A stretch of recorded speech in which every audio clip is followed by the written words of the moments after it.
৬০০ কোটি টাকা ড্রপ বক্সে ফেলে যাচ্ছে, ওনারা জানতেই পারছেন না। এত লোক ব্যাকুল হয়ে যাচ্ছে টিএমসিকে টাকা দেওয়ার জন্য। বাড়ির মধ্যে ৬০০ কোটি টাকা ঢুকিয়ে দিয়ে যাচ্ছে, সেটাও জানতে পারেন না। খাটের নিচে, আলমারির উপরে, এখানে সেখানে টাকা, সেগুলো কি লোকে ঢুকিয়ে দিয়ে যাচ্ছে নাকি?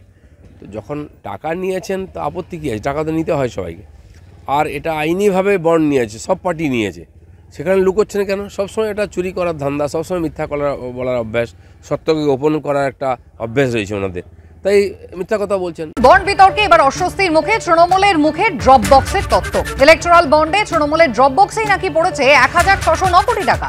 তৃণমূল ভবনে ড্রপ বক্স থাকতো, যিনি যা দিতেন ড্রপ বক্সে জমা পড়তো। যারা দিতে চেয়েছেন তারা দিয়ে গেছেন, কোড ছাড়া কিন্তু কারো নাম ছিল না। কিন্তু কেন কোটি কোটি টাকা চাঁদা দেওয়া হচ্ছে? হয়তো উন্নয়নের জন্যই এমনটাই দাবি করছেন কুণাল ঘোষ। শুনুন।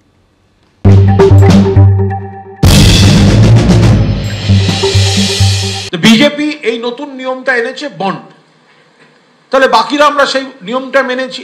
আমি খুব স্পেসিফিক্যালি বলে রাখি, কারা তৃণমূলকে কত দিয়েছে তৃণমূল কংগ্রেস জানতো না।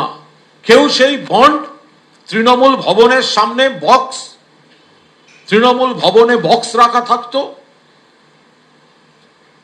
যারা দিতে চেয়েছেন তারা সেই ড্রপ বক্সে দিয়ে গেছেন, এবং সেখানে শুধুমাত্র একটা আলফা নিউমেরিক্যাল কোড, সেখানে কিন্তু কোথাও বলা থাকতো না কোন কোম্পানি বা কে হচ্ছে দাতা।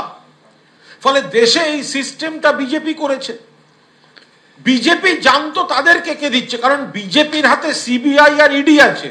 বিজেপি তাদের পাঠিয়ে একটা প্রসেসে এনে টাকাটা নিতে পেরেছে, কিন্তু তৃণমূলের হাতে কিন্তু সিবিআই ইডি ছিল না, ইনকাম ট্যাক্স ছিল না। ড্রপ বক্স রাখা ছিল নিয়ম মেনে, আমরা সেটা খুলেছি, সেখান থেকে যা বন্ড পাওয়া গেছে নিয়ম মতো, কোনো ব্যক্তিগত অ্যাকাউন্টে নয়, রেজিস্টার্ড পলিটিক্যাল পার্টির অ্যাকাউন্টে সেটাকে জমা দেওয়া হয়েছে, সেটা এনক্যাশ হয়েছে, যা হয়েছে নিয়ম মতো হয়েছে। হতে পারে কারো তৃণমূলের উন্নয়ন বা তৃণমূলের কাজ ভালো লেগেছে, নানা কারণ থাকতে পারে, কিন্তু তৃণমূল কংগ্রেস কারোর সঙ্গে বার্গেন করে সিবিআই ইডি ইনকাম ট্যাক্স পাঠিয়ে কেন্দ্রীয় সরকারের বরাত দিয়ে সেখান থেকে বন্ড কিনিয়ে টাকা নেয়া, যেটা বিজেপির পক্ষে সম্ভব, কারণ ক্ষমতাটা তাদের হাতে, তৃণমূলের হাতে ক্ষমতাও নেই, তাই তৃণমূল সে কাজ করেনি।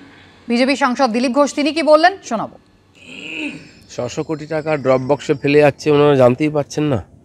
এত লোক ব্যাকুল হয়ে যাচ্ছে টিএমসিকে টাকা দেওয়ার জন্য। বাড়ির মধ্যে ৬০০ কোটি টাকা ঢুকিয়ে দিয়ে যাচ্ছে, সেটাও জানতে পারেন না। খাটের নিচে, আলমারির উপরে, এখানে সেখানে টাকা, সেগুলো কি লোকে ঢুকিয়ে দিয়ে যাচ্ছে নাকি? তো যখন টাকা নিয়েছেন তো আপত্তি কী আছে? টাকা তো নিতে হয় সবাইকে। আর এটা আইনিভাবে বন্ড নিয়েছে, সব পার্টি নিয়েছে, সেখানে লুকোচ্ছে না কেন? সবসময় এটা চুরি করার ধান্দা, সবসময় মিথ্যা বলার অভ্যাস, সত্যকে গোপন করার একটা অভ্যাস রয়েছে ওনাদের,